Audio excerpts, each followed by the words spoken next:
Dr. Eleanor Matthews stood in the sterile hospital corridor, her designer suit wrinkled from days of sleepless vigil. At 42, the renowned surgeon and hospital board member had built her reputation on precision and control, but nothing in her medical training had prepared her for watching her 6-month-old son fight for his life. Baby Michael had been born with a rare cardiac condition that had stumped the best pediatric specialists in the country.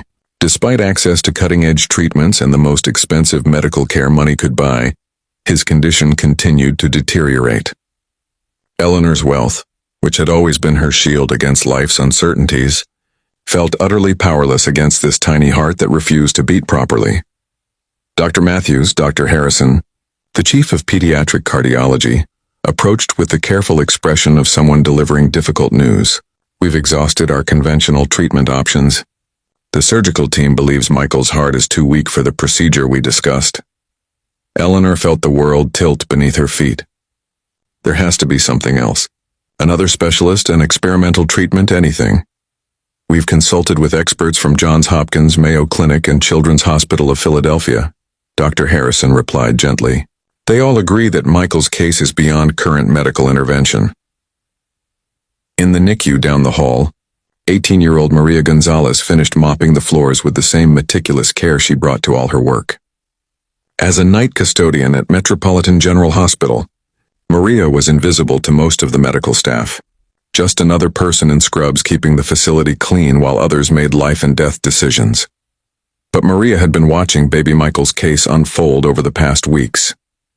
Her own youngest brother had been born with a heart defect in their small village in Guatemala, and Maria's grandmother, a traditional healer, had taught her techniques passed down through generations of indigenous medicine. What the doctors didn't know was that Maria came from a long line of curanderas, traditional healers who understood the connection between physical ailments and spiritual balance. Her grandmother had taught her that sometimes the body needed more than medicine to heal. It needed peace, energy alignment, and the kind of touch that conveyed pure love and intention. Maria had watched through the NICU windows as Eleanor sat beside Michael's incubator, her designer clothes and expensive jewelry marking her as someone from a completely different world.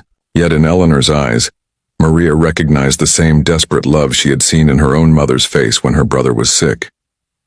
On this particular night, as Maria cleaned the NICU, she noticed Michael's monitors showing increasingly erratic readings. The baby's skin had taken on a grayish pallor that Maria's grandmother had taught her to recognize as a soul, preparing to depart from a body. Eleanor sat beside the incubator, tears streaming down her face as she watched her son's vital signs weaken. "Please, Michael," she whispered. "Please stay with me." Maria hesitated at the NICU entrance. Her job was to clean and disappear, not to interfere with medical care. But something deeper than professional boundaries compelled her to act. "Excuse me, Senora," Maria said quietly, approaching Eleanor's chair. "I am sorry to disturb you." Eleanor looked up, surprised to be addressed by someone she had never noticed before. "Yes?" "I have been watching your baby," Maria said, her English careful but clear. "In my family, we have ways of helping when the medicine is not enough." Eleanor's first instinct was dismissal. What could this janitor possibly know about her son's complex medical condition? But something in Maria's eyes, a depth of compassion and certainty, made her pause. "What are you talking about?" Eleanor asked. "My grandmother, she was a healer in Guatemala. She taught me that sometimes babies get lost between this world and the next. They need someone to call their spirit back, to show them the way to stay."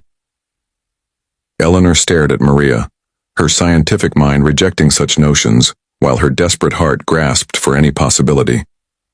That's not how medicine works." "No, Senora, but sometimes medicine is not enough," Maria replied gently. "May I touch your baby? Just for a moment?" Every rational part of Eleanor wanted to refuse. But as she looked at Michael's weakening condition, and remembered Dr. Harrison's words about having exhausted all options, she found herself nodding. Maria approached the incubator with reverence, her calloused hands moving to the access ports where parents could touch their babies. She began to hum softly, a melody her grandmother had taught her while placing her hands gently on Michael's tiny chest. What happened next defied medical explanation. Maria's humming filled the NICU with a sound that seemed to vibrate through the very air. Her hands moved in patterns that appeared almost like a dance, sometimes touching Michael directly, sometimes hovering just above his skin. "What is she doing?" Dr. Harrison asked, having entered the NICU to check on Michael. Eleanor found herself unable to speak as she watched Maria work. The young woman's face had taken on an expression of intense concentration, as if she were listening to something only she could hear.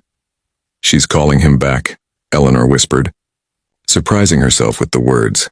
For 20 minutes, Maria continued her work, alternating between gentle touch, rhythmic humming, and what appeared to be whispered prayers in Spanish. Other medical staff had gathered, some skeptical, others simply curious about this unprecedented scene. Then, as suddenly as it had begun, Maria's humming stopped. She placed both hands flat on Michael's chest and spoke in Spanish words that none of them understood, but somehow felt the meaning of. Michael's monitor, which had been showing increasingly weak vital signs, suddenly registered a stronger, more regular heartbeat. His skin color began to improve, the grayish pallor giving way to a healthier pink tone. Dr. Harrison rushed to check the equipment, certain there must be a malfunction. But every test confirmed what the monitors were showing. Michael's heart was beating stronger and more regularly than it had in weeks. "This is impossible," Dr. Harrison murmured, reviewing the readings. "His cardiac output has improved dramatically." Maria stepped back from the incubator, exhaustion evident in her face but satisfaction in her eyes. "He will be okay now," she said to Eleanor. "His spirit knows where home is."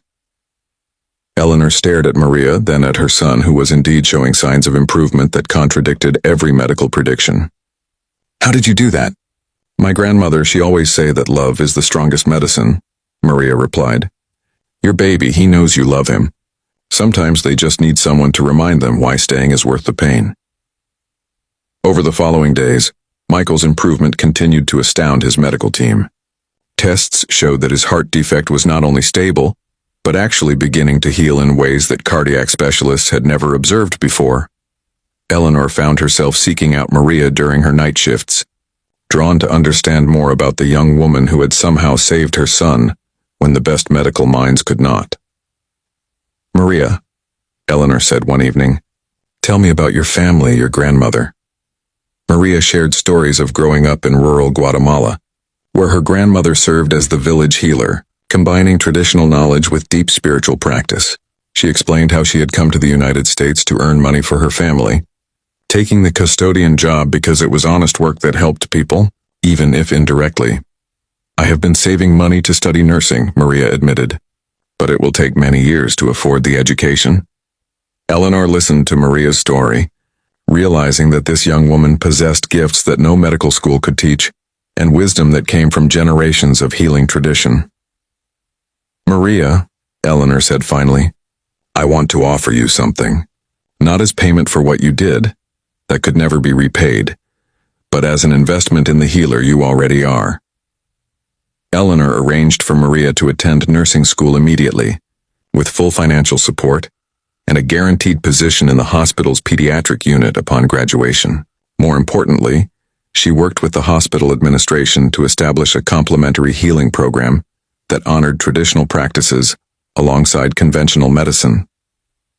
3 years later, Maria graduated as a registered nurse, bringing both clinical knowledge and traditional healing wisdom to her work with sick children. Michael, now a healthy toddler, often accompanied his mother to the hospital, where he would toddle over to nurse Maria with the unconscious recognition of someone who owed his life to her gift. Dr. Eleanor Matthews, whose worldview had been forever changed by witnessing healing that transcended scientific understanding, became a pioneer in integrative pediatric medicine. She learned that sometimes the most profound cures come not from the most expensive treatments, but from the simplest human connections guided by ancient wisdom and unconditional love. "Maria," Eleanor said one afternoon as they watched Michael play in the hospital's family garden, "you taught me that being a healer isn't about having the most advanced degree or the most sophisticated equipment." Maria smiled, watching the little boy whose life had brought them together. "My grandmother always said that the best healers are those who remember that we are all connected. When we heal one person, we heal a little piece of the whole world. As Michael laughed and ran through the garden, strong and healthy, both women understood that some miracles cannot be bought, studied, or replicated in laboratories. They can only be given freely, from one heart to another, by those who remember that love itself is the most powerful medicine of all.